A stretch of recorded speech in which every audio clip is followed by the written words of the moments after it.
जला नहीं सकते, मार नहीं सकते, इसको डुबोया नहीं जा सकता, हवा इसे उड़ा नहीं सकती, पानी इसे डुबो नहीं सकता, आग इसे जला नहीं सकती, पत्थर इसे तोड़ नहीं सकते, शस्त्र इसे काट नहीं सकते, इसमें छेद नहीं हो सकता। ये अनश्वर है। जो काटा जाता है वो शरीर है, जो भेदा जाता है वो शरीर है, जिसका हनन होता है वो शरीर है, जो जन्मता है वो शरीर है, जो मरता है वो शरीर है, जो डूबता है वो शरीर है, जो फांसी पे लटकता है वो शरीर है। आत्मा इन सब के पार भी शाश्वत है। इसलिए व्यक्ति को चाहिए, साधक व्यक्ति को चाहिए, वो शरीर के भाव से मुक्त होकर आत्म भाव में उतरे। आत्मा का मैंने कहा जन्म नहीं होता। हजार हजार बार हम मां के पेट से जन्मते हैं, पर हम अपने आप में वैसे ही रहते हैं। काया के रूप बदलते हैं, कभी काली, कभी गोरी, कभी ठिंगणी, कभी लंबी, कभी लड़की, कभी लड़का, कभी पुरुष, कभी स्त्री, कभी यहां, कभी वहां, कभी जीव जंतु जानवर, काया के रूप बदलते रहते हैं, पर आत्मा अपने आप में अनश्वर रूप में साथ रहती है। जैसे हमारे गले में सोने की चैन है, किस किस के गले में है? कई बहनों के गले में है ना सोने की चैन। मैं आपको पूछूं, इस सोने की चैन को पहनते पहनते आप बोर हो गए और लगा ये पुरानी हो गई है, अब मैं सोने की 2 चूड़ियां इसकी बना लेती हूं। सोने की चैन को तोड़वा दिया और 4 चूड़ियां बन गई। 5-10 साल तक आप चूड़ी पहनते रहे, फिर मन कहने लगा अब चूड़ी नहीं, अरे मेरी जिंदगी में सारे गहने पहन लिए पर मैंने सोने की पायल नहीं पहनी, अब मैं सोने की एक पायल बना लेती हूं। चैन को तोड़ा, चूड़ी बन गई, चूड़ी को तोड़ा, पायल बन गई, और कभी पायल को तोड़ा, अंगूठी बन गई, और अंगूठी से वापस चैन बन गई। चैन का नाम बदला, क्या कहलाई? चूड़ी। चूड़ी का नाम बदला, पायल कहलाई। पायल का नाम बदला, अंगूठी कहलाई। अंगूठी का नाम बदला, वापस चैन कहलाई। नाम बदलते रहे, कभी चैन रही, कभी पायल रही, कभी चूड़ी रही, कभी अंगूठी रही। पर जरा एक बात बताएं, क्या चारों में सोना नहीं रहा? सोना फिर भी सोना है। रूप और पर्याय बदलते रहते हैं, पर सोना कभी बदलता नहीं है। सोना अपने आप में अक्षुण्ण रहता है, पायल हो या चूड़ी हो, पर सोना तो अपने आप में सोना ही होता है। ठीक इसी तरह से आत्मा का जो मूल पर्याय है वो वैसे ही रहता है, रूप रूपाय उसके बदलते रहते हैं। इसलिए कहा मैं हूं अनश्वर आत्मा, मेरा कभी नाश नहीं होता, मैं हमेशा अनश्वर रहता हूं। मैं जन्म कर नहीं जन्मता, मैं मर कर नहीं मरता, मैं सदा शाश्वत रहता हूं। तो ये जो पहला सूत्र है कि मैं अनश्वर हूं, व्यक्ति नश्वरता का पुजारी बना रहता है पर अनश्वरता की तलाश नहीं कर पाता। हम ध्यान करते हैं, हम उपवास करते हैं, हम साधना करते हैं, हम भक्ति करते हैं, इन सब के पीछे एकमात्र उद्देश्य यही होता है कि हम इन सब को करने के साथ साथ अपने आत्म तत्व को पहचान लें। आप मुझे जान लेते हैं, मैं आपको जान लेता हूं। अच्छा समझिए, आप यहां आए, मैंने आपको अच्छी तरह से जान लिया, ठीक है। आप 50 दिन रहे, आपने मुझे अच्छी तरह से जान लिया। आप 50 दिन यहां रहे तो मैंने आपको जान लिया और आपने मुझे जान लिया। क्या आप मुझे बताएं, आप किसको जानने यहां पर आए थे? मुझे जानने के लिए आए थे? आप जिस रूम में ठहरे हैं, 4 बहनें आपके साथ हैं, किसी से आप राग कर रहे हैं, किसी से आप द्वेष कर रहे हैं, किसी से आप मनमुटाव कर लेते हैं, किसी से कुछ कर लेते हैं, एक दूसरे का परिचय बना रहे हैं, जान पहचान निकाले हैं। आ हमारी सासुरी बहन री बहन है, आ हमारी बिरी बहन री मासरी बेटी री बहन है। सब अपने अपने परिचय, अपने अपने जंजाल निकालते रहते हैं। जरा मुझे पूछें, मैं आपको पूछना चाहूंगा, अगर आप यहां आए, 50 दिन यहां रहे, आपने उनको जान लिया, समझिए ये जैसे मधुबाई साहब बैठे हैं, इनके बगल में कौन माताजी बैठे हैं? वो बोहरा माताजी।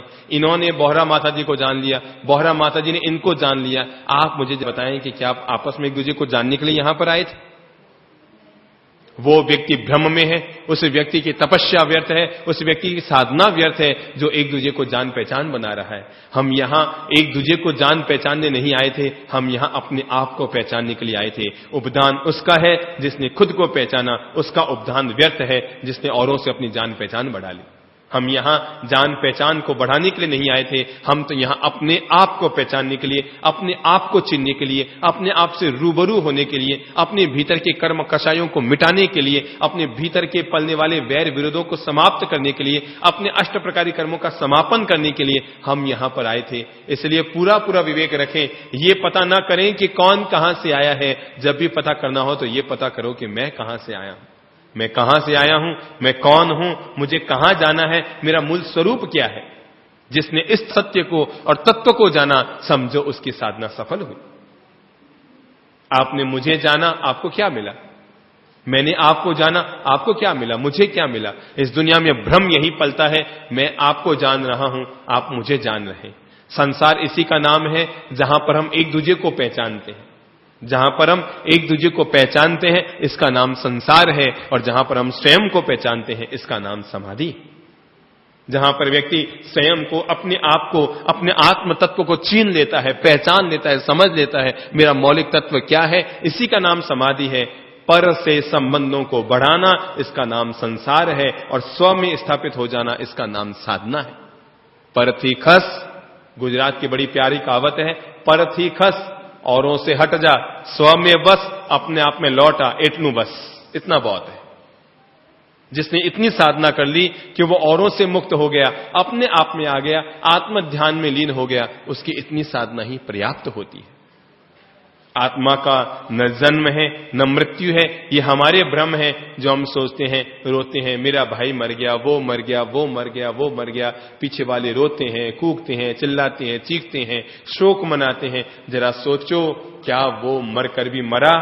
आप अगर शरीर को प्रेम करते थे तो शरीर पहले से मरा हुआ था, और अगर आप आत्मा से प्रेम करते थे तो आत्मा अभी भी अमर है। मृत्यु के बाद भी आत्मा अमर है। इसलिए किसी के जन्म का कभी खुशी मत मनाओ और किसी की मृत्यु का कभी शोक मत करो। जन्म कर कोई जन्मता नहीं और मर कर कोई मरता नहीं। एक बड़ी प्यारी सी घटना है, और वो है महात्मा गांधी के और गॉडसे के जीवन से जुड़ी हुई। आपने नाम सुना है ना, नाथूराम गॉडसे, जिसने महात्मा गांधी की हत्या की थी। महात्मा गांधी की हत्या की थी नाथूराम गॉडसे ने, और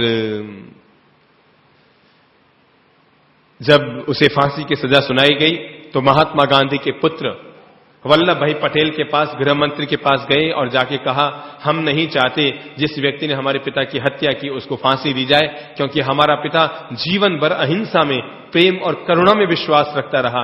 भला उसके हत्यारे को हम फांसी कैसे देने देंगे? उसकी सजा माफ कर दी जाए। वल्लभ भाई पटेल ने कहा, मैं प्रयास करूंगा, पर पहले एक काम किया जाए, उससे माफीनामा लिखा के ले आओ कि जो कुछ हुआ वो उससे भूल से हुआ, वो देश से माफी मांगता है, मैं उसको फांसी की सजा से मुक्ति दिला दूंगा। महात्मा गांधी का पुत्र नाथूराम गॉडसे के पास गया और जाकर उनसे निवेदन किया, उससे कहा कि मैं नहीं चाहता कि तुम्हें फांसी हो, मैं तुम्हें फांसी की सजा से मुक्ति दिलाना चाहता हूं, तुम्हारी मौत को बचाना चाहता हूं। तूने मेरे बाप को मारा, पर मैं तुम्हें बचाना चाहता हूं। तुम अगर देश के नाम माफीनामा लिख कर दे दे तो तुम्हारे प्राण बच सकते हैं। नाथूराम गॉडसे ने कहा, मिस्टर गांधी, लगता है तुम हिंदू नहीं हो, क्योंकि हिंदू कभी मरता नहीं, हिंदू कभी जन्मता नहीं। याद रखना, महात्मा गांधी भी गीता में विश्वास रखते थे, और मैं भी गीता में विश्वास रखता हूं, और गीता कहती है आत्मा कभी जन्मती नहीं और मरती नहीं। गीता कहती है आत्मा जन्मती नहीं है, मरती नहीं है, वो सदा शाश्वत है। सो याद रखना, अगर महात्मा गांधी को मेरी गोली लगी तो उनका शरीर मरा है, गांधी अभी भी अमर है। और नाथूराम गॉडसे अगर फांसी पर लटक जाएगा तो उसका शरीर लटकेगा, आत्मा फिर भी अमर है। चोले के बदलने से शरीर नहीं बदला करता है, चोले फटते हैं तो दूसरे चोले पहने जाते हैं। शरीर निढाल होता है तो नए शरीर में जाया जाता है, जूते पुराने होते हैं तो नए जूते पहने जाते हैं। ऐसे ही शरीर अगर बूढ़ा हो जाए और मर जाता है तो शोक मत मनाओ, फटी पुरानी चदरिया उतर गई, नई चदरिया ओढ़ने के लिए मिल जाएगी। फटे पुराने जूते उतर गए, नए जूते पहनने को मिल जाएंगे। अरे शरीर का त्याग तो ऐसे करो जैसे सांप कैंचुली का त्याग किया करता है। ऐसे ही अपने शरीर के त्याग करने के प्रति व्यक्ति सजग रहे, तभी तो हमारे यहां संथारा और संलेखना का जिक्र आता है। संथारा इसीलिए है ताकि व्यक्ति जीते जी इस बात का बोध कर सके, मैं अलग हूं और शरीर अलग है। मैं अलग हूं, शरीर अलग है। भूख शरीर को लगती है, प्यास शरीर को लगती है, वेदना शरीर को होती है। अगर मैं इससे जुड़ा हूं तो मुझे अनुभव है, अगर इससे नहीं जुड़ा हूं तो मुझे कोई अनुभव नहीं है। आप कभी कल्पना करके देखिएगा, कभी प्रयोग में लाके देखें आप। जैसे आपके समझिए तबीयत खराब हो गई, आप अस्पताल गए, डॉक्टर ने कहा इंजेक्शन लगाओ, तो ये तो तय है इंजेक्शन लगाने से दर्द होता है। क्यों जी? होता है, सभी को होता है, मुझे भी होता है। और एक बार तो कोई कितना भी मजबूत हो, एक बार तो यह हिलता ही है ना, होता है ना इंजेक्शन लगाते, लेकिन जब वो इंजेक्शन लगा रहा हो उससे पहले 30 सेकंड आप ये चिंतन कीजिए, मैं अलग हूं, शरीर अलग है। इंजेक्शन शरीर को लगेगा, मुझे नहीं लगेगा। मैं अलग हूं, शरीर अलग है। मैं अलग हूं, शरीर अलग है। आप देखेंगे अगर आपका ये चिंतन है और अगर इंजेक्शन लगाया जा रहा है, आपको पता भी नहीं लगेगा कि इंजेक्शन कैसे लग गया। क्योंकि इंजेक्शन किसको लगा? आपके शरीर में फोड़ा हो गया है। उरी इतने कराहते रात भर, ओए माए, अरे इतना दर्द है, वो रस्सी मवाद वो फोड़ा फूट गया, आरे आरे आ 5 मिनट के लिए अपने मन की पर्यायों को बदलिए और उस शरीर में से, उस फोड़े में से बहते हुए मवाद को देखिए। पहला चिंतन कीजिए, मैं अलग हूं, शरीर अलग है। फोड़ा शरीर को हुआ है, मुझे नहीं हुआ है। आप 5 मिनट तक चिंतन करते रहिए, मैं अलग हूं, शरीर अलग है, मैं अलग हूं, शरीर अलग है। जब ये चिंतन मजबूत होता रहेगा तो आपको लगेगा कि फोड़े के दर्द का आपको एहसास नहीं हो रहा है। काशी नरेश जो बड़े अध्यात्मनिष्ठ थे, गीता के परम उपासक थे, उनके एक अपेंडिक्स का ऑपरेशन होना था। विदेश से डॉक्टर आए उनका ऑपरेशन करने के लिए, और डॉक्टरों ने कहा, बहुत पुरानी बात है, उस समय इतनी ज्यादा विज्ञान विकसित नहीं था, तो डॉक्टरों ने कहा कि आपको बेहोश करना पड़ेगा ऑपरेशन करने के लिए। तो काशी नरेश ने कहा, कैसी बात करते हो, अरे इतने वर्षों तक तो भगवान का भजन करते करते थोड़ा होश आया है, अब तुम कौन सा बेहोश करोगे? तो कहा, नहीं, बिना बेहोश किए दर्द इतना होगा आप सहन नहीं कर पाएंगे। काशी नरेश ने कहा, ऑपरेशन किसका करोगे? शरीर का करोगे ना, मेरी आत्मा का ऑपरेशन नहीं हो सकता, तुम आराम से ऑपरेशन करो, मुझे गीता की किताब लाकर दे दो, मैं पढ़ता रहूंगा, तुम ऑपरेशन कर लो। काशी नरेश को गीता की किताब लाकर दी गई, वो गीता को पढ़ने में डूब गए। 15 मिनट के बाद डॉक्टर ने उसके शरीर में पिन चुभाई, कोई एहसास नहीं, पूरे शरीर का ऑपरेशन हो गया, उनके पेट का बिना बेहोश किए सारा ऑपरेशन हो गया। जब गीता पूरी पढ़ ली गई तो काशी नरेश ने डॉक्टर से पूछा, क्या मेरा ऑपरेशन हो गया? डॉक्टर ने कहा, ऑपरेशन खत्म हुए आधे घंटा पूरा हो गया। जिसने ये समझा शरीर अलग है और मैं अलग हूं, आत्मा अलग है, काया अलग है, नाव अलग है, नाविक अलग है, कार अलग है, ड्राइवर अलग है, जटा अलग है, ठीकरी अलग है, उसके अंदर नारियल का गोटा अलग है और उसके अंदर का पानी अलग है। ये सब साथ साथ है, पर जिसने इस वेद विज्ञान को समझा कि ये सब अलग है, वही व्यक्ति आत्मा के रहस्य तक पहुंच पाया। बाकी सब क्रियाक्रम करते रहे, बाकी सब बाहरी रूप रूपाय में जीते रहे, बाकी सब बाहर की व्यवस्थाओं में उलझते रहे, वो अपने आप तक, स्वयं तक अपने आप में उतरने का